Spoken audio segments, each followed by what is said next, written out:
బీజేపీకి నెక్స్ట్ బీఆర్ఎస్కి మాత్రమే వర్గపోరు ఉంది, కాంగ్రెస్ అనేది ఢిల్లీ నుంచి ఢిల్లీ దాకా కూడా అసలు ఎలాంటిది లేదు అని చెప్పేసి అని ఒక టాక్ ఉంది. దాన్ని మీరేమంటారు? కాంగ్రెస్ పార్టీలో ఏది జరిగినా కానీ అది ప్రజలకు కనిపిస్తుంది. నాయిని రాజేందర్ వర్సెస్ జంగా రాఘవరెడ్డి, అసలు వీరిద్దరి మధ్యలో ఏం జరుగుతుంది? అసలు పైన అధిష్టానం తీసుకుంటుంది. అంటే ఈ లెవెల్లో ఇవ్వచ్చా, ఎవరు ఇవ్వాలి, ఎవరు ఇస్తే చెల్తుంది అనేది ఆ పైన నాయకత్వం మాట్లాడాలి తప్ప ఇంట గెలిచి రచ్చ గెలవాలి అంటారు. సో ఈ కాంగ్రెస్ పార్టీ అనేది అసలు మీలో మీకే వర్గ విభేదాలు ఉన్నాయని చెప్పేసి అని విన్నాను. అది ఎంతవరకు కరెక్ట్ అంటారు?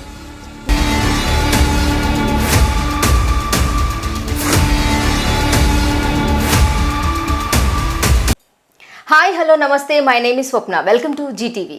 2003 నుండి దశాబ్దాల కాలంగా న్యూస్ రీడర్గా కొనసాగి ఆ తర్వాత బీజేపీ, ఆ తర్వాత కాంగ్రెస్ పార్టీలో జాయిన్ అయిన తర్వాత అతి తక్కువ సమయంలో అగ్రస్థానంలో ఉన్నటువంటి మహిళ ఎవరు అనుకుంటున్నారా?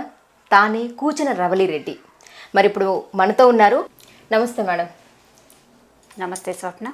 చెప్పండి, అసలు ఒక న్యూస్ రీడర్గా ఉన్నటువంటి మీరు ఈ పొలిటికల్ ఎంట్రీ ఏంటి అసలు? అంటే దాదాపు 10 సంవత్సరాలు అయిపోతుంది. అసలు అంటే ఆ న్యూస్ రీడర్ నుంచి పొలిటికల్ లీడర్గా ఎదగాలి అని చెప్పేసి అని అసలు పొలిటికల్ సైడ్ రావాలి అన్న ఆలోచన మీకు ఎందుకు వచ్చింది? ఎవరి ఇన్స్పిరేషన్ అసలు మీకు?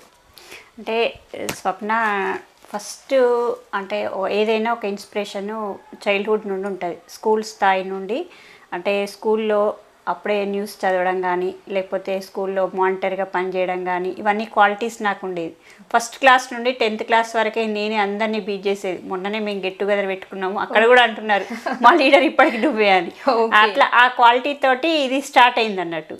స్టార్ట్ అయిన తర్వాత అంటే అసలు నేను న్యూస్ రీడర్గా వస్తా అని ఏ రోజు అనుకోలేదు.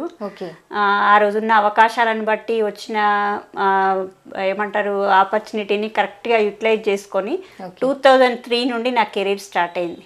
అంటే ఒక న్యూస్ రీడర్గా 2003 నుండి. అప్పుడు అంటే రాజకీయాలంటే ఇంట్రెస్ట్ ఉంది, కానీ ఫీల్డ్లో ఎంటర్ కాలేను.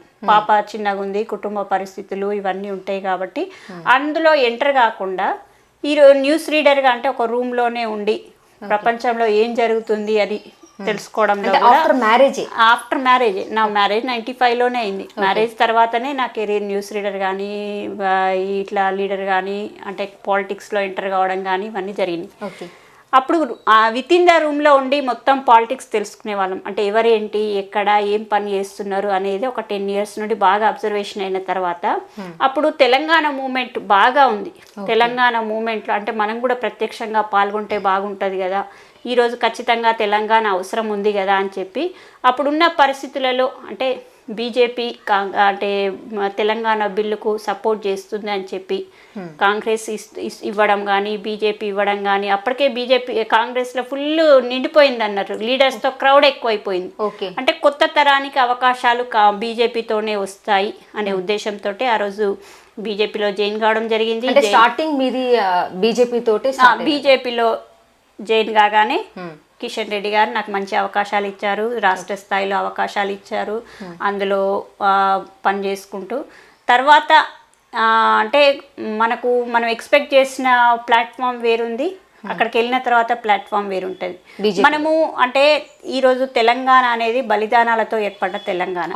ఆ తెలంగాణ ఎట్లా సాకారమైంది? కాంగ్రెస్ పార్టీతో సాకారమైంది, బీజేపీ పార్టీ సపోర్ట్ చేస్తే వచ్చింది. మరి అట్లాంటి తెలంగాణను ఉన్న వర్గాలను కాపాడుకోవాల్సిన బాధ్యత, అందరికీ తెలంగాణ ఫలాలను అందించాల్సిన బాధ్యత ఈరోజు బీజేపీ పార్టీ మీద ఉండాలి.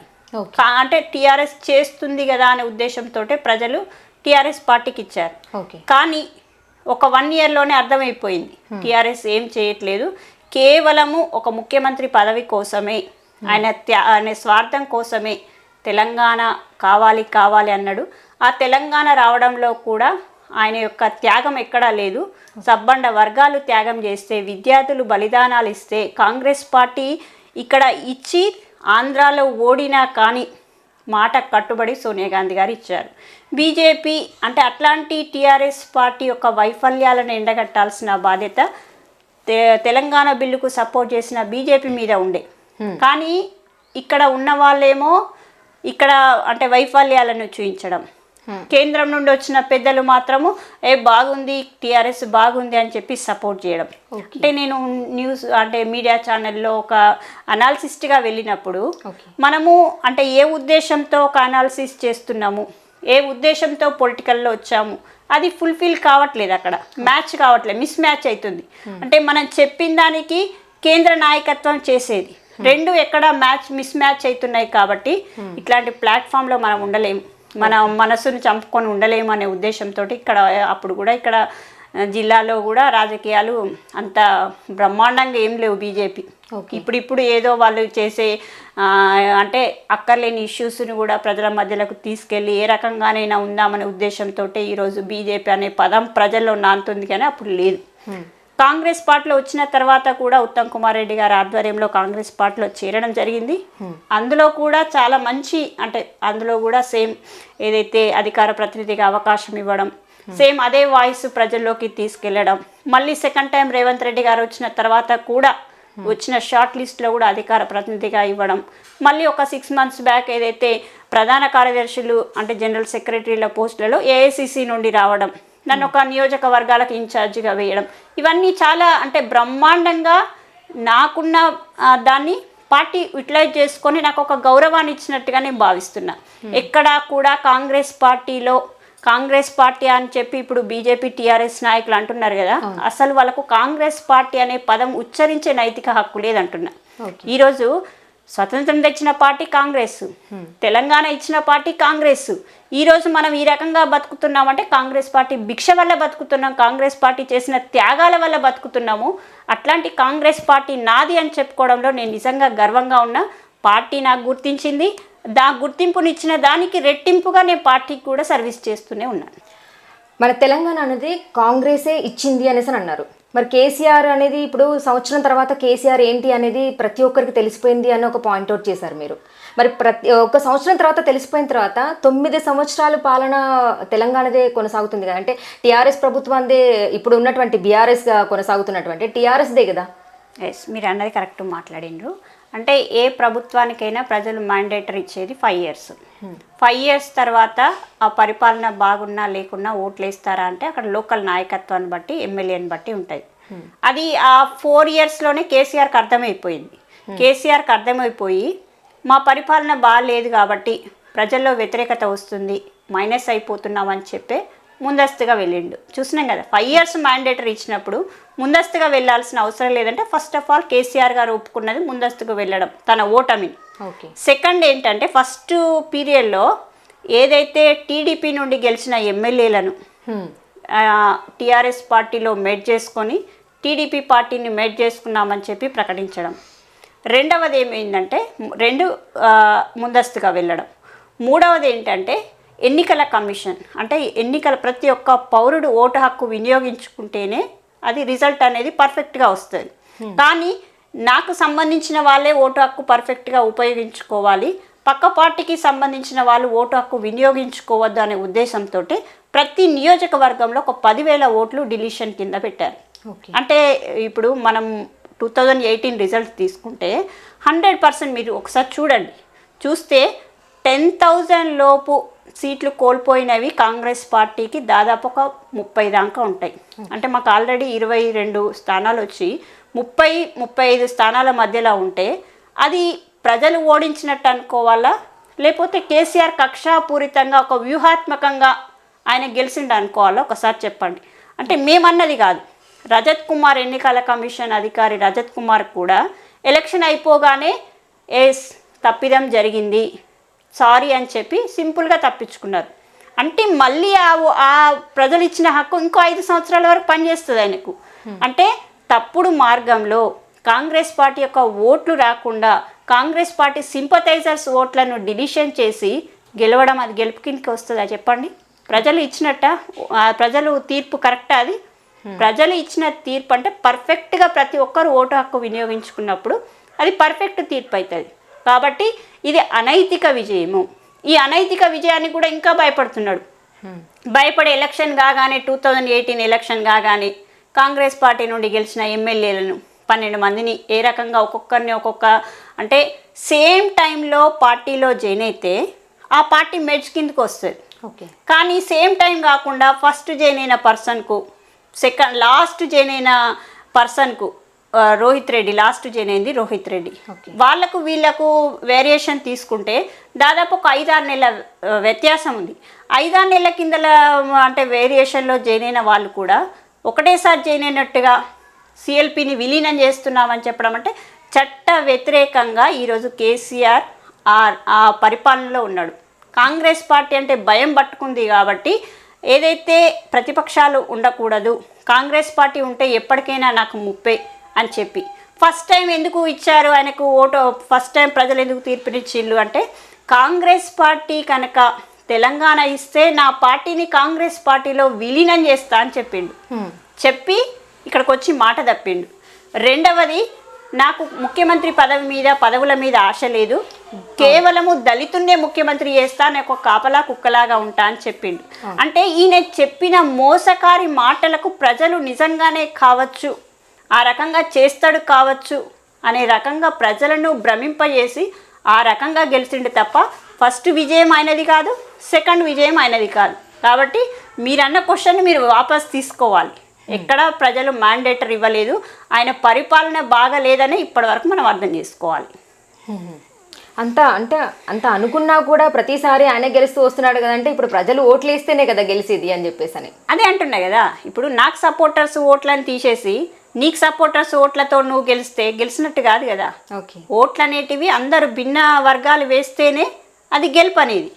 కేవలం నీ వాళ్ళతోటే నువ్వు జై కొట్టించుకుంటే నువ్వే హీరో అవుతావు, వేరే పబ్లిక్ ఒప్పుకున్నప్పుడే నువ్వు హీరో. కానీ ఎవరు హీరో అయినా ఎవరు జీరో అయినా కానీ కంపల్సరీ ఇక్కడ కేసీఆర్ అనేది ఒక ముఖ్యమంత్రిగా చలామణి అవుతున్నారు కదా. అదే అంటున్నా, ఆయన నిజంగా ఆయన అంటే ఒక రాజ్యాంగబద్ధంగా ఎలక్షన్ వ్యవస్థ నడపాలి, ప్రభుత్వం నడపాలి, అంటే పరిపాలన నడపాలంటే ఆయన నిజంగా జీరో, నడపలేకపోయినా జీరో. ఆయన కేవలము ఇవి వేస్తాం అవి వేస్తామని తప్పుడు మార్గాలలో అధికారంలోకి వచ్చిన హీరోగా మాత్రమే చలామణి అవుతున్నాడు తప్ప ఆయన జీరో. ఓకే. సో ఇప్పుడు మీరు కేసీఆర్ అనేది జీరో అంటున్నారు. ఓకే, మరి ఇప్పుడు బీజేపీకి నెక్స్ట్ బీఆర్ఎస్కి మాత్రమే వర్గపోరు ఉంది, కాంగ్రెస్ అనేది ఢిల్లీ నుంచి గెలిదాకా కూడా అసలు ఎలాంటిది లేదు అని చెప్పేసి అని ఒక టాక్ ఉంది. దానికి మీరేమంటారు? ఎట్లా అంటే ఆ వాయిస్ రావాలని చెప్పే ఈ రకంగా డ్రామాలు నడుస్తున్నాయి. మీరు చూడండి, ఇక్కడ బీఆర్ఎస్ పార్టీ ఏది చేసినా కానీ బీజేపీ పార్టీలు గల్లీలో మాత్రం బాలేవు, అవినీతి జరిగింది, త్వరలోనే జైలుకి అని చెప్పడం. కింది స్థాయి నుండి వ్యక్తులు తీసుకుంటే బండి సంజయ్ వరకు కూడా సేమ్ అదే మాట్లాడడం. అరవింద్ మాటలు చూడండి, బండి సంజయ్ మాటలు చూడండి, రఘునందన్ మాటలు చూడండి, ప్రతి ఒక్క నాయకుడు కూడా త్వరలో బీఆర్ఎస్ పార్టీ నాయకులు జైలుకు, కేసీఆర్ జైలుకు, ఇవన్నీ మాట్లాడతారు. అదే కేంద్రంలో మేము పార్లమెంటులో క్వశ్చన్ లేవనెత్తితే, కాళేశ్వరం ప్రాజెక్టు విషయంలో క్వశ్చన్ లేవనెత్తితే, కాళేశ్వరం ప్రాజెక్టు బ్రహ్మాండంగా ఉంది, అది వయబిలిటీ ఉంది అని చెప్పి పార్లమెంటులో మంత్రులు కితాబునిస్తారు. అంటే వాళ్ళది ఏ డ్రామానో ఒకసారి చెప్పండి. ఇక్కడ వాళ్ళే కొట్టుకుంటారు, వాళ్ళేది అనుకుంటారు. అంటే చర్చల్లో అమిత్ షా చెప్పినట్టుగా దొంగతనాలు, దోపిడీలు, అబద్ధాలు, మోసాలు ఏవి చేసైనా ప్రజల్లోకి వెళ్ళండి అని అమిత్ షా ఇచ్చిన గైడ్లైన్స్లో బీజేపీ వెళ్తుంది. బీఆర్ఎస్ పార్టీ ఏమో తప్పుడు వాగ్దానాలతో వెళ్తుంది, ప్రజలను మభ్యపెట్టుకుంటూ వెళ్తుంది, మోసం చేస్తూ వెళ్తుంది. కానీ కాంగ్రెస్ పార్టీ ఎప్పుడు కాదు, ఒక్క మాట ఇస్తే ఖచ్చితంగా ఆ మాటకు కట్టుబడి ఉంటుంది. ఈరోజు మీరు తీసుకోండి, 2014 నుండి ఇప్పటి వరకు కూడా కాంగ్రెస్ పార్టీ తెలంగాణ ఇస్తా అంటే సోనియా గాంధీ గారు ఇచ్చారు. అదే ఆంధ్ర నాయకుడు కిరణ్ కుమార్ రెడ్డి వద్దన్నాడు. అట్లాంటి కిరణ్ కుమార్ రెడ్డిని తీసుకొచ్చి ఈరోజు బీజేపీ నాయకులు నెత్తిలో పెట్టుకున్నారు. అంటే తెలంగాణ వ్యతిరేకులనేమో ఇప్పుడు బీజేపీ పార్టీలు సపోర్ట్ చేస్తున్నాయి, బీఆర్ఎస్ పార్టీలు తీసుకుంటున్నారు. కానీ మేము చిత్తశుద్ధిగా తెలంగాణకు ఎవరు మద్దతు ఇవ్వకుండా, ఆంధ్ర నాయకుల మద్దతు ఇవ్వకుండా కానీ, ఆంధ్రాలో పార్టీ మొత్తం డ్యామేజ్ అవుతుందని తెలిసినా కానీ సోనియా గాంధీ గారు ఇచ్చిందంటే ప్రజల పక్షాన ఉంది కాంగ్రెస్ పార్టీ లేకపోతే బీజేపీ బీఆర్ఎస్ ఒకసారి చెప్పండి. ఎక్కడా బీజేపీ బీఆర్ఎస్ లేదు, కేవలము ఆ రెండు కలిసి నాటకాలు ఆడుతున్నాయి. ఒకదాన్నొకటి కొట్టినట్టుగా, ఒకదాన్నొకటి తిట్టినట్టుగా, ఒకదాని మీద ఒకటి పోరాటం చేస్తున్నట్టుగా. రైతుల పక్షాన కేంద్రం ఏమో బిల్లులు తీసుకొస్తుంది, 3 బిల్లులు, అంటే రైతులకు వ్యతిరేకమైన బిల్లులు. దాని మీద అది వ్యతిరేకించాలంటే ఏం చేయాలి? కేసీఆర్ గారు అసెంబ్లీలో తీర్మానం పెట్టేసి వ్యతిరేక తీర్మానం చేసి బిల్లులను వెనక్కి పంపాలి. అలా పంపకుండా ఆయన వెళ్ళి ఢిల్లీలో ధర్నా చేస్తాడు. అదే కేసీఆర్ గారు ఈడ వడ్లు కొనకపోతే హైదరాబాద్ నుండి బీజేపీ వాళ్ళు వచ్చి హైదరాబాద్లో ధర్నాలు చేస్తారు. అంటే ఎవరిని మోసం చేస్తున్నారు, ఎవరు ఉచ్చులో పడుతున్నారు అనేది ప్రజలు గమనిస్తున్నారు. స్టార్టింగ్లో బాగానే ఉంది ఈ డ్రామా, బాగానే ఉండే డ్రామా. తర్వాత ప్రజలకు అర్థమైన తర్వాత ఏదైతే మొన్న టీఎస్పీఎస్సీ లీకేజ్ విషయంలో టీఆర్ఎస్ నాయకుల పాత్ర కానీ, లేకపోతే మొన్న ఎస్ఎస్సి పేపర్ లీకేజ్ విషయంలో సాక్షాత్తు బీజేపీ లీడర్ల పాత్ర కానీ, ఇవన్నీ తెలిసిన తర్వాత ప్రజలు అసహించుకుంటున్నారు. ఈరోజు మీరు ప్రజల్లో నిజంగా సర్వే చేయండి. బీజేపీ పార్టీ అంటారా, బీఆర్ఎస్ పార్టీ అంటారా, కాంగ్రెస్ పార్టీ అంటారా? కాంగ్రెస్ పార్టీ పేద ప్రజల పార్టీ. కాంగ్రెస్ పార్టీ ఉద్యోగాలు ఇస్తా అంటే ఇచ్చే పార్టీ. కాంగ్రెస్ పార్టీ ఇండ్లు కట్టిస్తా అంటే ఇచ్చే పార్టీ. కాంగ్రెస్ పార్టీ దళితులకు ఏదైనా చేసే పార్టీ. ఇవన్నీ మోసపూరితంగా వచ్చే మాటలు తప్ప ఇవి ఉద్వేగాలు, మతాలు, విద్వేషాలు రెచ్చగొట్టే పార్టీలు కాబట్టి ఏదో షార్ట్ టర్మ్లో మైలేజ్ వచ్చినట్టుగా అనిపిస్తే కానీ లాంగ్ టర్మ్లో వాటికి ఏముండవు. ఒకసారి చూడండి, బీజేపీ మైలేజ్ చిల్లర పనులు చేసినప్పుడు పోతుంది, పైకి పోతుంది. తర్వాత ప్రజలకు నిజాలు అర్థం కాగానే మళ్ళీ గ్రాఫ్ పడిపోతుంది. మీరు ఈ 2-3 ఇయర్స్లో గమనించండి ఒకసారి వాళ్ళ కార్యకలాపాలు ఏ రకంగా ఉంటాయి, వాళ్ళకు బీఆర్ఎస్ పార్టీ ఏ రకంగా సపోర్ట్ చేస్తుంది. అదే కాంగ్రెస్ పార్టీ ఏదైనా కార్యక్రమం తీసుకోగానే కేసీఆర్కి వణుకొస్తుంది. ఆ కార్యక్రమాన్ని తీసుకోకుండా నేతలను హౌస్ అరెస్ట్ చేయడం కానీ, బయటికి రాకుండా చేయడం కానీ ఇవన్నీ చూస్తున్నామంటే ఖచ్చితంగా బీఆర్ఎస్ బీజేపీ ప్రీ ప్లాన్లో భాగంగా అయితే నీ పేరన్నా వినబడాలి, అయితే నా పేరన్నా వినబడాలి. కాంగ్రెస్ పార్టీ పేరు మాత్రం కనుమరుగు కావాలనే ఉద్దేశంతో పోతుంది. ఓకే, సో ఇప్పుడు మీరు ఇందాక చెప్పినట్లయితే పేదల పక్షాన ఉండేటువంటిది కాంగ్రెస్ పార్టీ అన్నారు. అసలు ఏ టాపిక్ అయినా కూడా ఇంట గెలిచి రచ్చ గెలవాలి అంటారు. సో ఈ కాంగ్రెస్ పార్టీ అనేది అసలు మీలో మీకే వర్గ విభేదాలు ఉన్నాయని చెప్పేసి అని విన్నాను. అది ఎంతవరకు కరెక్ట్ అంటారు? ఇప్పుడు మనము ఒక సామెత చట్టము, ధర్మము, న్యాయం అంటే కనిపించేవి 3 సింహాలు, కనిపించేది ఇంకొక సింహం ఉంటుంది అన్నట్టుగా కాంగ్రెస్ పార్టీలో ఏది జరిగినా కానీ అది ప్రజలకు కనిపిస్తుంది. ఏది జరిగినా కానీ అయ్యో ఈ పార్టీలో ఇది జరిగిందా అని చర్చ జరుగుతుంది. అదే బీజేపీ పార్టీలో చూడండి, మొన్నటిదాకా ఈటెల రాజేందర్ గొడవైంది, బండి సంజయ్ గొడవైంది, అరవింద్ ఓపెన్గా చెప్పిండు. బీజేపీ పార్టీలో ఉండే పెద్ద పెద్ద లీడర్లు కూడా బండి సంజయ్ను తీసేయాలని చెప్పి లెటర్లు రాయడం, సీనియర్లు పెద్ద ఎత్తున రహస్యంగా మీటింగులు పెట్టడం, ఇవన్నీ చూసినాం మనం.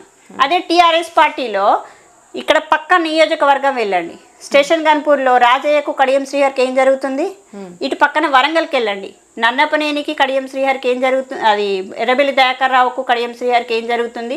మన నియోజకవర్గం తీసుకోండి, ఇక్కడ గుడిమల్లె రవికుమార్కు, వినయ్ భాస్కర్కు, మిగతా నాయకులకు ఏం జరుగుతుంది. ఇవన్నీ చూస్తే భూపాలపల్లికి వెళ్ళండి, గండ్ర వెంకటరమణారెడ్డికును మధుసూనాచారికి ఏం జరుగుతుంది. ప్రతి నియోజకవర్గంలో వాళ్ళకు వర్గ విభేదాలు ఉన్నవి. కాంగ్రెస్ పార్టీలో మాత్రమే కాదు, కాంగ్రెస్ పార్టీలో నాయకత్వం ఎక్కువగా ఉంటుంది.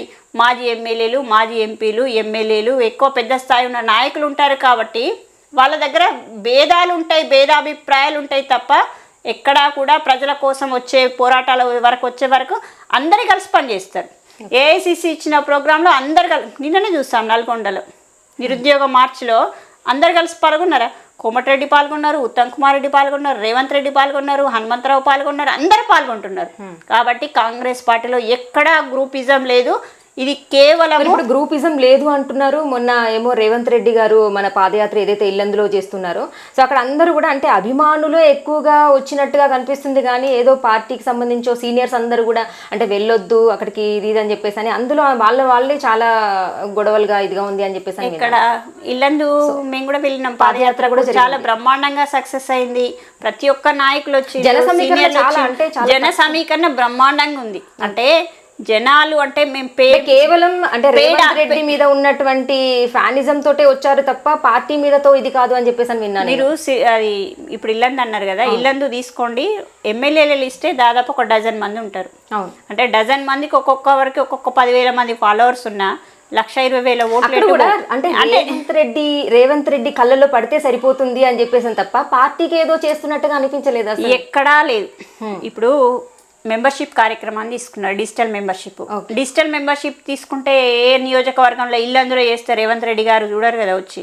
అంటే ఎవరైనా కానీ కాంగ్రెస్ పార్టీ యొక్క ఓటు బ్యాంకు మెరుగుపడాలి, కాంగ్రెస్ పార్టీ యొక్క స్ట్రెంగ్త్ బాగుపడాలని కోరుకొని ప్రతి ఒక్కరూ పోటీ పడి 50,000, 60,000, 70,000, 1,20,000 కూడా చేస్తారు ఒక్కొక్క నియోజకవర్గంలో. అంటే 43 లక్షల ఓటు మెంబర్షిప్స్ జరిగినాయి. అంటే కాంగ్రెస్ పార్టీ వీక్ ఉన్నట్ట స్ట్రెంత్ ఉన్నట్ట ఒకసారి చెప్పండి. అంటే 2 కోట్ల జనాభా, 3 కోట్ల జనాభా అంటున్నాం. దానిలో ఎంతమంది ఓటర్స్ ఉన్నారు, ఎంతమంది ఉన్నారో ఆ ఓటు బ్యాంక్ ఉన్న వాళ్ళకే కదా మేము మెంబర్షిప్ చేయించేది. అంటే 18 years ఎబోవ్ వాళ్ళకే కదా. దానిలోనే 43 లక్షల మంది ఉన్నారంటే ఇంకా చేసుకోని వాళ్ళు ఎంతమంది ఉన్నారు? అంటే ఈ రకంగా చూస్తే కాంగ్రెస్ పార్టీ ఈరోజు బలంగా ఉందా, బలహీనంగా ఉందా, మీరే చెప్పండి. ఎక్కడా కూడా ఫలానా నాయకుని దృష్టిలో పడాలని కాదు. నా బాధ్యతగా నా ఊరికి వచ్చినప్పుడు, ఒక పిసిసి అధ్యక్షుడు వచ్చినప్పుడు, ఒక సిఎల్పి అధ్యక్షుడు వచ్చినప్పుడు, ఒక ఎంపీ వచ్చినప్పుడు ఏ రకంగా నేను ప్రోటోకాల్ ఫాలో కావాలి, ఏ రకంగా కార్యక్రమాన్ని సక్సెస్ చేయాలనే ఉద్దేశంతో ప్రతి ఒక్క నాయకుడు వెళ్తారు తప్ప ఎక్కడ పోటీతత్వం లేదు. ఎవరి దృష్టిని ఆకర్షించాలని కాదు. ఆకర్షించినంత మాత్రాన టికెట్లు రావు కదా. ఏఐసిసి డిసైడ్ చేస్తుంది ఎవరికి ఇవ్వాలో, సర్వేల ఆధారంగా డిసైడ్ చేస్తుంది. దానికి రేవంత్ రెడ్డి గారి దృష్టిలో పడడం, సిఎల్పి దృష్టిలో పడడం ఇవన్నీ కాదు కదా. ఇవి జస్ట్ అంటే పబ్లిక్లో ఇవేమంటారంటే ఇట్లాంటి టాక్ వెళ్తుంది, బ్యాడ్ టాక్ వెళ్తుంది. అదేంటిదంటే ప్రతిపక్షాలు కావాల్సుకొని బీజేపీ పార్టీ కానీ టీఆర్ఎస్ పార్టీ కానీ ఇవి మాట్లాడుతున్న మాటలు. అంటే మనము ఒక మీడియా ఛానల్గా ఏం చేయాలంటే అక్కడ వాట్ ఈజ్ ట్రూత్ ఏంటి అనేది మాత్రమే వెలికి తీయాలి. కాబట్టి ఇట్లాంటి ఎవరో అంటున్నారని కాకుండా అడేం జరుగుతుంది అనేది మనం మాట్లాడాలి. నాయిని రాజేందర్ వర్సెస్ జంగా రాఘవరెడ్డి, అసలు వీరిద్దరి మధ్యలో ఏం జరుగుతుంది? అసలు ఏం జరుగుతుంది అంటే ఇద్దరు ఎమ్మెల్యే కావాలనుకుంటున్నారు. ఇద్దరు కాంగ్రెస్ పార్టీ నుండి పోటీ చేయాలనుకుంటున్నారు. ఇద్దరు కాంగ్రెస్ పార్టీకి బలమైన నాయకులే. అంటే రాజేందర్ రెడ్డి గారు ఇక్కడ డిసిసి అధ్యక్షులు కాబట్టి తను పోటీ చేయాలని అనుకుంటున్నాడు, పని చేసుకుంటున్నాడు. అంటే జంగా రాఘవరెడ్డి కూడా షోకాజ్లు ఇవ్వడం సంథింగ్ అది అంతా జరిగింది కదా. అంటే ఆ షోకాజ్ నోటీస్ ఇవ్వడం కరెక్టా కాదా అనేది పైన అధిష్టానం చూసుకుంటుంది. అంటే ఈ లెవెల్లో ఇవ్వచ్చా, ఎవరు ఇవ్వాలి, ఎవరు ఇస్తే చెల్తుంది అనేది ఆ పైన నాయకత్వం మాట్లాడాలి తప్ప మేము మాట్లాడితే కరెక్ట్ కాదు. అది వాళ్ళకు కూడా తెలుసు, ఎవరు చేసేది కరెక్టు, ఎవరు చేసేది రాంగు, ఏం జరుగుతుంది అనేది తెలుసు. కాకపోతే ఎవరికి వాళ్ళు పార్టీని బలపరచడంలో నాకు బలమైన క్యాడర్ ఉంది అని చెప్పి, నాకు బలమైన క్యాడర్ ఉంది, ఇద్దరు పోటీ చేయాలని. అంటే కాంగ్రెస్ పార్టీ బలంగా ఉన్నప్పుడే ఇట్లాంటి కొట్లాటలు జరుగుతాయి. మీరు ఇంతకుముందు అడిగిన క్వశ్చన్కు కాంగ్రెస్ పార్టీ బలంగా లేదంటున్నారు కదా, ఎందుకు మీ దానినే కొట్లాటలు జరుగుతున్నాయి అంటే ఫర్ ఎగ్జాంపుల్ చెప్తున్నా. అంటే కొంత తెలుస్తుంది కదా, సో ఇతను కరెక్ట్ పర్సన్ అని చెప్పేసి అని. కరెక్ట్ పర్సన్ అని హూ విల్ డిసైడ్ అంటే ఈరోజు ఏఐసిసి టికెట్స్ ఇష్యూ చేస్తుంది, బీఫామ్స్ ఇష్యూ చేస్తుంది. చేసినప్పుడు ఎవరు సరైన క్యాండిడేట్ అని ఇవ్వడంలో రకరకాల సర్వేలు చేసుకుంటారు. ఎవరు ఫిట్ పర్సన్ అయితే వాళ్ళకి ఇస్తారు. అంతే తప్ప వీళ్ళకు షోకాజ్ నోటీస్ ఇస్తే వీళ్ళు నాయకుడు కాదు, వాళ్ళు ఇవ్వడం వల్ల వాళ్ళు పెద్ద నాయకులు కాదు, ఒకరికొకరు మాట్లాడుకోవడం వల్ల అది కూడా కాదు. అది పార్టీకి యాంటీ సిస్టమ్. వాళ్ళు ఇద్దరు చేసేది తప్ప ఒప్ప అనేది పైన ఉన్న క్రమశిక్షణ కమిటీ చూసుకుంటుంది, మా పిసిసి కమిటీ చూసుకుంటుంది, ఏఐసిసి కమిటీ చూసుకుంటుంది. అంతకుమించి మేము కామెంట్స్ చేసే స్థాయిలో లేము. ఏది మాట్లాడినా కానీ పార్టీకి అగెనిస్ట్ వెళ్ళినట్టు అవుతుంది. ఇప్పుడు పార్టీ గురించి తప్పుగా మాట్లాడితే కింద ఉన్న క్యాడర్ను ఇబ్బంది పెట్టిన వాళ్ళం అవుతాం. కాబట్టి వాళ్ళ పని వాళ్ళు చేసుకుంటారు, పైన చేసే పని పైన చేస్తారు, టికెట్స్ ఇచ్చే వాళ్ళు టికెట్స్ ఇస్తారు, ఓటర్లు మాత్రం డిసైడ్ అవుతారు ఏ పార్టీ కరెక్ట్గా ఉంది. అంటే కాంగ్రెస్ పార్టీ బలంగా ఉంది కాబట్టి ఇట్లాంటి కొట్లాటలు జరుగుతున్నాయి. సో ఇంత తక్కువ టైంలో కాంగ్రెస్లో ఒక గ్రేట్ పర్సన్గా ఎదిగిన మీరు, సో మీరు ఇంకా అంటే ఇన్ ఫ్యూచర్ ఏమైనా కంటెస్ట్ చేయాలని అనుకుంటున్నారు? అంటే నాకు బలంగా అంటే ఈరోజు రాజకీయాల్లో రావాలి, ఎదగాలి అంటే ఏదైనా కుటుంబ నేపథ్యం కానీ, లేకపోతే ఆర్థికంగా బాగా ఉండే ఒక ఇండస్ట్రియలిస్ట్ నుండి కానీ, లేకపోతే పెద్ద పెద్ద సోకాల్డ్ పర్సన్స్ కానీ రావాలి అని అనుకుంటారు. కానీ నేను అదేం అనుకోను. ఎందుకంటే నాలాంటి సామాన్యమైన అంటే నాకు ఎలాంటి సపోర్ట్ లేకుండా, మా ఆయన కూడా ఏం పాలిటిక్స్కి రాడు, ఆయన ఇట్లా చేయి అట్లా చేయి అని చెప్పి నా ఇష్యూస్లో కూడా మా హస్బెండ్ కూడా ఆయన ఏమి ఇన్సిస్ట్ చేయడు. కాబట్టి ఎలాంటి సపోర్ట్ లేకుండా సింగిల్ ఉమెన్ ఒక పార్టీలో ఏ రకంగా ఉండొచ్చు అనేది నేను ఎగ్జాంపుల్గా చూపిస్తాను.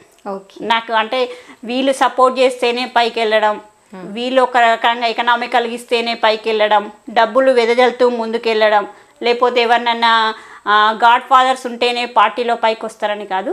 సిన్సియారిటీ, వర్క్ ఖచ్చితంగా చేస్తే, ప్రజల్లో ఉంటే ఖచ్చితంగా పోస్టులు అవే వస్తాయని నేను దానిలో ప్రూవ్ అయిన దాన్ని నేను ఒక్కదాన్ని. అంటే ఇన్స్పిరేషన్ అనేది మీకు మీరే అంటారు? నాకు నేనే ఇన్స్పిరేషన్.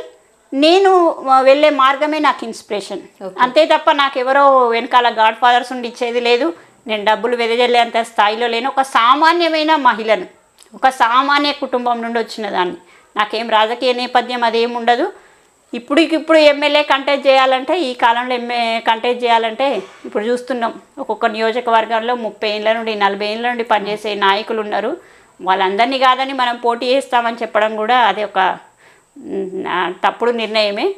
పోనివ్వండి, వాళ్ళకి ఎంత శక్తి ఉన్నదో వాళ్ళు చేయనియండి. మాకు ఇంకా శక్తి ఉంది. 10 సంవత్సరాలకా, 15 సంవత్సరాలకా, 20 సంవత్సరాలకా, 25 సంవత్సరాలకా, అప్పటికి సీనియారిటీని బట్టి వాళ్ళకి గౌరవం ఇస్తాం. వాళ్ళు గౌరవప్రదంగా మేము చెయ్యలేము అని తప్పుకున్నప్పుడు ఖచ్చితంగా మాకు అవకాశాలు వస్తాయి.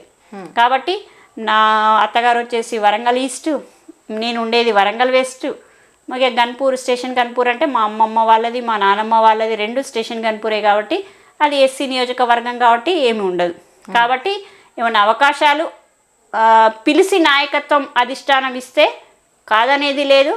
వీళ్ళందరినీ సైడ్ ట్రాక్ చేసి మనమే ముందుకెళ్ళాలని ఆ రేస్లో పోయేది లేదు. Time will decide. మన ఏమంటారు, నేచర్ విల్ డిసైడ్, మన sincerity will decide. Okay. So first of all we have to do. మనకు మనమే ఒక రోల్ మోడల్గా ఉండాలి. నేనేమంటే అందరికి ఏం చెప్తా అంటే, ట్రెండ్ని మనం ఫాలో కావద్దు, ట్రెండ్ని మనం సెట్ చేయాలి. సెట్ చేసే లైన్లో ఉండాలంట.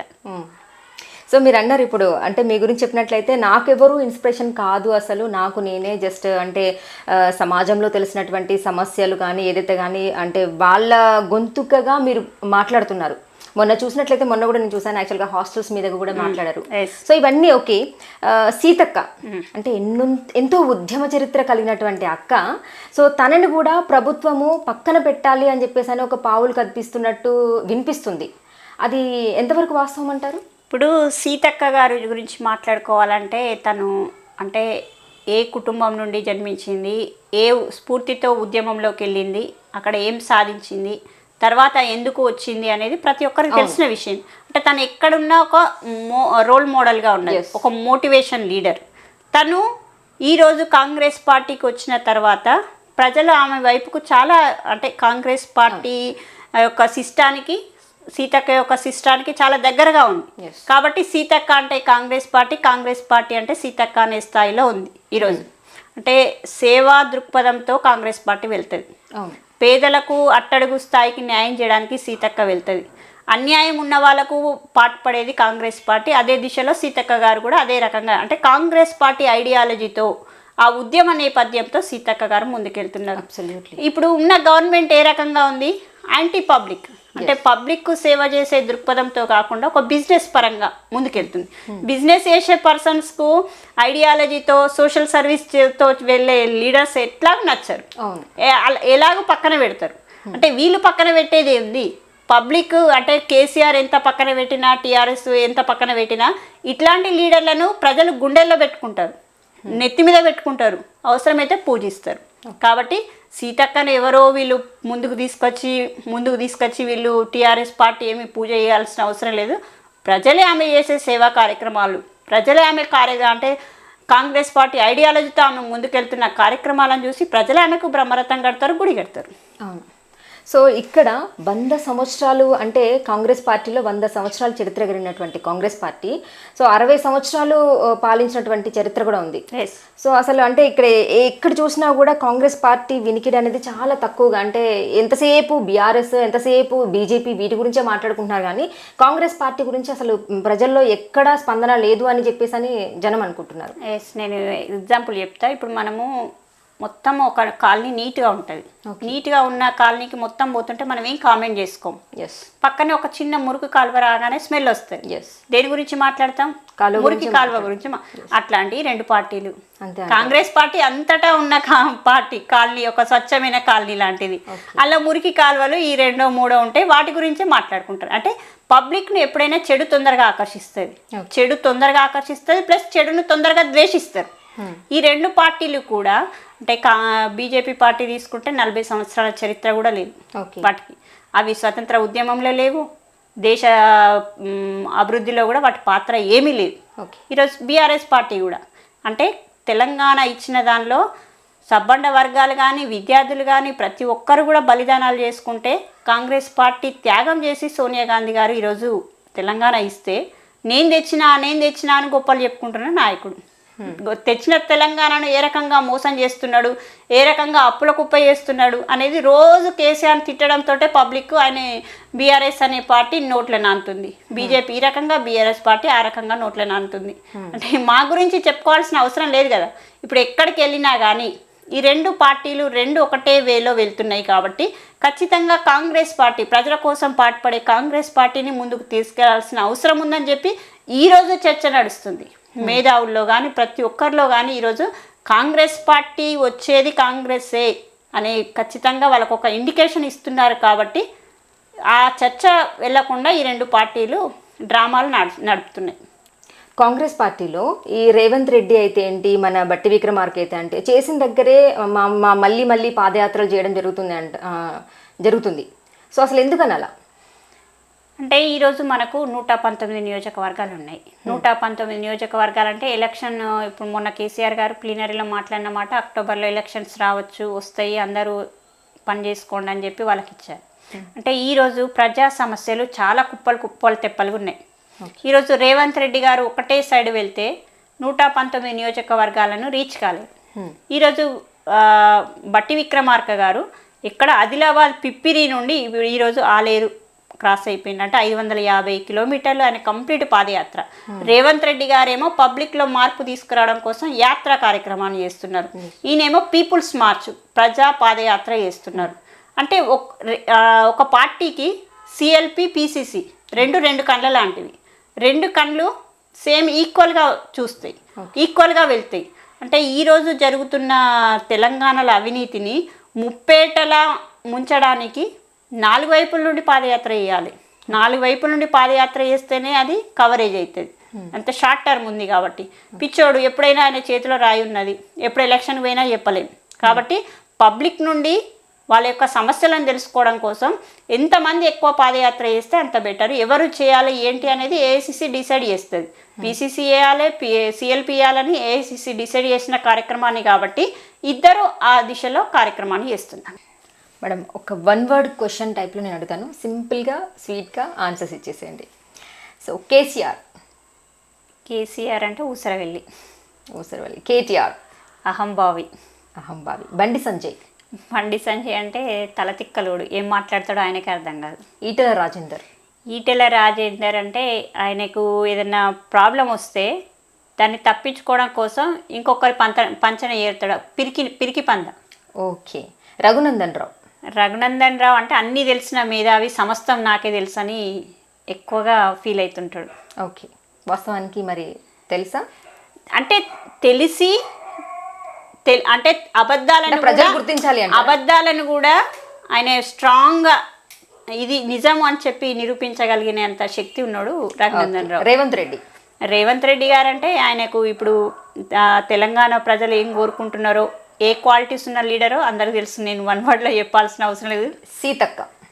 సీతక్క గారు అంటే ఒక లీడర్ అంటే ఏ రకంగా ఉండాలి, దాదాపుగా దేశంలో ఉన్న మహిళా లీడర్లందరికీ కూడా ఆమె ఒక role model. Uttam Kumar Reddy honesty and soft person. అంటే రాజకీయాలలో సాఫ్ట్ నేచర్ పనికిరాదు, కానీ ఉత్తమ్ కుమార్ రెడ్డి గారు చాలా సాఫ్ట్గా ఉంటారు. ఆ సాఫ్ట్నెస్ అనేది కేసీఆర్ ముందు పనికిరాదు. ఓకే. సో ఇప్పుడు ఇన్ని ర్యాపిడ్ క్వశ్చన్స్లో ఇన్ని చెప్పారు కదా, ఒక్క క్వశ్చన్ అడుగుతాను, స్ట్రైట్గా చెప్పండి. అంటే రాబోయే ఎన్నికల్లో కాంగ్రెస్ పార్టీ అనేది విజయం సాధిస్తుంది అని మీరు నమ్ముతున్నారా? 100%. ఈరోజు బీఆర్ఎస్ వేసే భయం కానీ, బీఆర్ఎస్ పడే భయం కానీ, ఏదైతే దేశ రాజకీయాల్లో చక్రం తిప్పుతా అని చెప్పి ముందుకెళ్ళడం కానీ, ఇవన్నీ చూస్తుంటే ఖచ్చితంగా కాంగ్రెస్ పార్టీని చూసే బీజేపీ పార్టీ కూడా ఏ రకంగా అంటే కాంగ్రెస్ పార్టీ పేరు వినబడద్దు అని చెప్పి వాళ్ళు అబద్ధాలు ఈజీగా మోదీ గారి నుండి మొదలు పెట్టుకుంటే కింద బండి సంజయ్ నుండి మొదలు పెట్టుకుంటే కింది స్థాయి కార్యకర్త వరకు కూడా ఎంత అశ్లీలమైన పదాలను కానీ, ఎంత అసభ్య పదజాలాన్ని కానీ, ఎంత అబద్ధాలను కానీ అవలీలగా మాట్లాడతారు. ఈరోజు కాంగ్రెస్ పార్టీని ఎదుర్కోవాలంటే కాంగ్రెస్ పార్టీని సమాధానం చెప్పలేని పరిస్థితులలో ఇవన్నీ వెపన్స్, వాళ్ళకు వెపన్స్ లాగా వాడుతూ ఉంటారు. కాబట్టి 100% ఈరోజు కాంగ్రెస్ పార్టీ రాహుల్ గాంధీ మా సెట్. ఓకే. ఏదైతే కేంద్రంలో రాహుల్ గాంధీ మోదీ గారిని అడిగే క్వశ్చన్స్కు సమాధానం తెలియలేక చెప్పలేక ఆయనకు మొహం చూపించలేక రాహుల్ గాంధీ గారిని ఏదైతే పార్లమెంటు నుండి డిస్క్వాలిఫై చేయడం చూస్తుంటే ఈరోజు రాష్ట్రంలో కూడా అదే పరిస్థితి ఉంది. ఈరోజు సెక్రటేరియట్ 1600 కోట్లతో కట్టిన సెక్రటేరియట్ నిన్న ఓపెన్ అవుతుంది. ఒక ఎంపీ రేవంత్ రెడ్డి గారిని బోనిస్తలేరు ఇవాళ. అంటే పర్మిషన్ లేదంటున్నారు. ఎంపీ అంటే ఒక ఎంపీ కార్డు ఉన్న వ్యక్తికి దేశంలో ఎక్కడికైనా వెళ్ళే అంత పర్మిషన్ ఉంటుంది. మరి సెక్రటేరియట్కి ఎందుకు పర్మిషన్ లేదంటే భయం. రేవంత్ రెడ్డి అంటే భయం. ఇప్పుడు మీరు ఇంతకుముందు రేవంత్ రెడ్డి గారు ఏంటి అనే క్వశ్చన్ అడిగింది కదా. రేవంత్ రెడ్డి అనేటోడు బీఆర్ఎస్ పార్టీకి సరైన మొగాడు, సరైన మునగాడు, కాబట్టి సరైనోడు.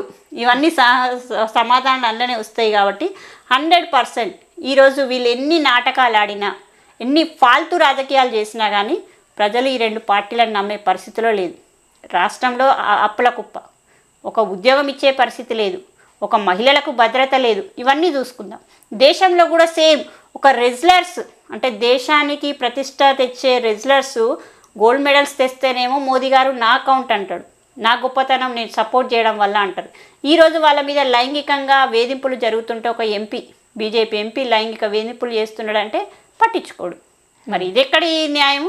అంటే ఆదాని, అంబానీ, రెజ్లర్స్ ఇవన్నీ విషయాలు చూస్తుంటే ప్రజలు పబ్లిక్ చూస్తున్నారు. వీళ్ళు ఎంతసేపు ఏదైనా ఎలక్షన్ రాగానే సైనికుల త్యాగాలు కావాలి, లేకపోతే మతాలు కావాలి, పాకిస్తాన్ కావాలి, కాంగ్రెస్ పార్టీ. ఇంతకు మించి ఏవి వాళ్ళ దగ్గర అభివృద్ధి అనే ఎజెండా లేదు. కాబట్టి 100% మేము ఈ 60 సంవత్సరాలలో ఏం చేసినామని చెప్పుకునే దమ్మున్నది, ఏం చేయగలుగుతామనే శక్తి సామర్థ్యాలు మా దగ్గర ఉన్నాయి. కాబట్టి 100% కేంద్రంలో కానీ రాష్ట్రంలో కానీ కాంగ్రెస్ పార్టీ వచ్చేస్తుందని నమ్మకం ఉంది.